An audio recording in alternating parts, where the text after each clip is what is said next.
Senator from Oklahoma. I ask that the quorum call be dispensed with. Without objection. Thank you. I wanted to spend a few minutes this evening kind of outlining where we are and one possible solution to help us as a nation. We're on a course to double the debt in 4.5 years. We're on the course to triple the debt over the next 10 years. Now, think of what that means for your children and your grandchildren. And that's not President Obama's fault. Probably one of the few Republicans will say that. It's Congress's fault. Because, you know, presidents don't get to spend money that we don't let them spend. We're the ones that author the spending bills. Well, how did we get here? How did we get to the point where we're borrowing money that we don't have against our children's future to spend on things that we don't need? And it's real simple. We've forgotten what the Constitution says. We've ignored the Constitution at almost every turn. Today, myself and 17 other senators introduced a bill which is called the New Enumerated Powers Act. And it goes back to Article 1, Section 8 of the Constitution. And here's what it says. It very plainly lists out the responsibilities of the federal government.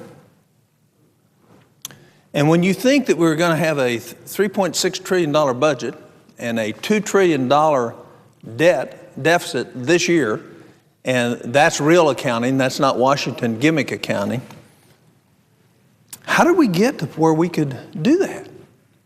And how did we get to where we can put our children and grandchildren at such dire straits in their future? We got to it by ignoring the enumerated powers of the Constitution. And if you go to the textbooks and you go read the history, Madison wrote that section. And go read what he had to say about what he meant in Article 1, Section 8 of the Constitution. He said, people are going to try to get around this. People are going to try to say it doesn't mean what it means. But in fact, here's exactly what we mean. Anything that we don't want the federal government doing, we're going to specifically reserve for the states. And that's where the 10th Amendment came in the Bill of Rights. Because you can't limit what the federal government does without saying, here's things that should be done, but they should be done at the authority of the people and the states.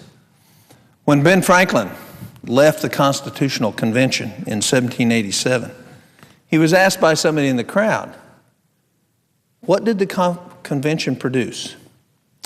And he said it produced a republic. And then he said, if we can keep it. Well, I can tell you that if is great big today. We have a Medicare program that over the next 30 years has a $39 trillion unfunded liability. So the factors I've mentioned already don't have anything to do with that. That's $39 trillion on top of $11.5 trillion today and $2 trillion more that we're going to add to the debt this year. And then we have Social Security, which is unfunded. We have Medicare Part D that has $11 trillion unfunded liability. And then we have Medicaid, which has about a $17 trillion. So what we've basically done by abandoning what our founders thought was prudent so we could enhance politicians, we've put that big if up there for our kids and our grandkids. The task of keeping a republic now falls to this Congress. And it doesn't look bright. We passed a stimulus bill, $787 billion. By the time you count the interest rates over the next 10 years, it's $1 trillion. We passed an omnibus bill that increased spending by each branch of the government over 9%. We passed an emergency supplemental that had $24 billion in it that we didn't need, but we spent it, which will raise the baseline in future years, which will raise spending even further. And the first appropriation bills coming out are 7 or 8% increase when inflation's been a minus 0.4% increase. The whole purpose behind this amendment, this bill, is to say when you write a bill in this Congress and any Congress that follows it, you have to note in that bill where you get the authority in the Constitution to spend this money or to authorize this program. Now, you can still introduce a bill without it, but it creates a point of order that says we can challenge that bill on the basis of what the Constitution says because you have not given clearly in this new piece of legislation where you get the authority as a member of the Senate to author this when in fact it's outside the authority given to us under the Constitution. And then it sets up a debate of which the Senate will then vote. Now, I'm not so naive as to believe I'll win a whole lot of those, but what I know I will win is the American people want to hear that debate. And that's something they're not hearing today. They're not hearing our justifications why we can take freedom away from them. We can make a bigger, more powerful federal government that's going to borrow more money from their children to spend on things that we don't need, money that we don't have. They're entitled. The American people are entitled to hear the reasoning by why we know so much better than they do.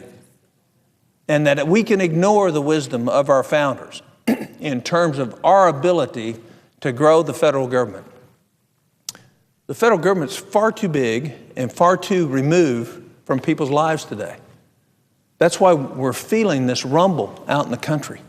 That's why people are worried about the deficits. That's why people are worried about their children's future, because the debt is going to triple over the next 10 years.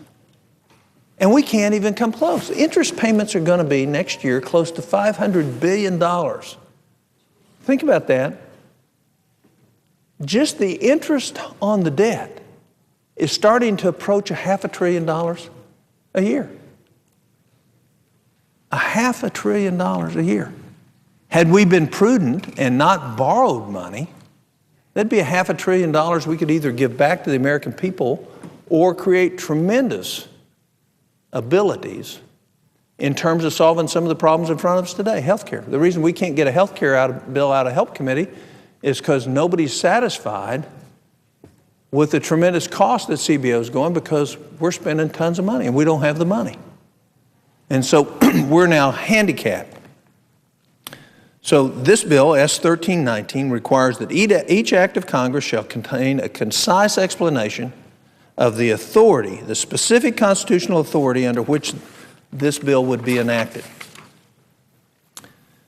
What it does is it makes Congress go to the Constitution, and particularly Article 1, Section 8, and say, here's where I get the authority. Now, we won't win many of those arguments, even though many of the bills will be outside of the authority granted to us under the Constitution. Thomas Jefferson thought such an exercise was vitally important. We've ignored his advice for Congress to undertake in order to study what those that ratified the Constitution had in mind. In 1823, he said this: "On every question of construction, let us carry ourselves back to the time when the Constitution was adopted. Recollect the spirit manifested in the debates, instead of trying what the meaning may be squeezed out of the text or invented against it, conform to the probable one in which it was passed." There's no question what the context and the meaning of our founders meant when they wrote out an enumerated powers section. We have prostituted it to our own demise. And the words of Benjamin Franklin ring true today. Can we keep it? If we can keep it. Well, this is just a little exercise in self-discipline for the U.S. Senate that, in fact, maybe we ought to be explaining to the American people where we think we get the authority to trample on the 10th Amendment, to tell them what to do, how to do it, and by the way, we need some money to tell you how to do that. The whole goal would be to make us accountable. My whole goal in the Senate has been transparency. And you ought to be transparent about how you get, or where you get, or from where you get the authority to grow the size of this government even further and to make it less effective. Finally, retiring Justice David Souter recently commented that the American Republic can be lost. It is being lost. It is lost. If it's not understood. He went on to cite surveys that show Americans cannot even name the three branches of government. Why he and Justice Sandra Day O'Connor in their retirement will undertake efforts to restore America's civic education. You know, I'm convinced that if Americans know what's in the Constitution, they'll start holding us accountable. And part of our job ought to be explain how we can be accountable.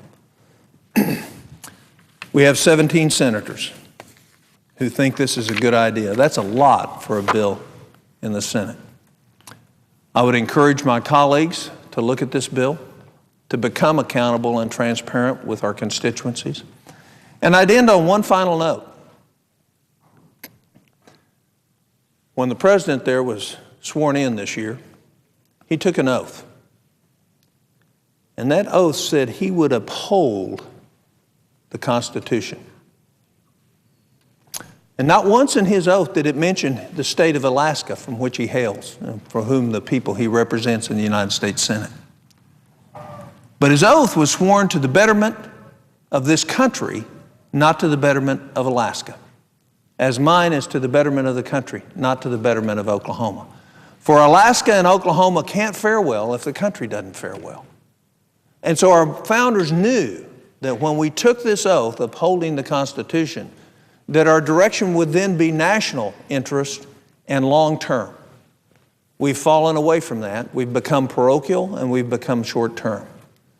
So this bill says you can still cheat on the Constitution, but now you just got to explain to the American people why you're doing it, and there'll be a point of order against any bill that doesn't do that. And that is one of the ways we get our country back, because the American people become informed. I guarantee you many will become outraged when they hear some of the statements on why we think we have the authority to do some of the things we do. With that, Mr. Chairman, I would yield the floor. I thank him for his time and note the absence of a quorum.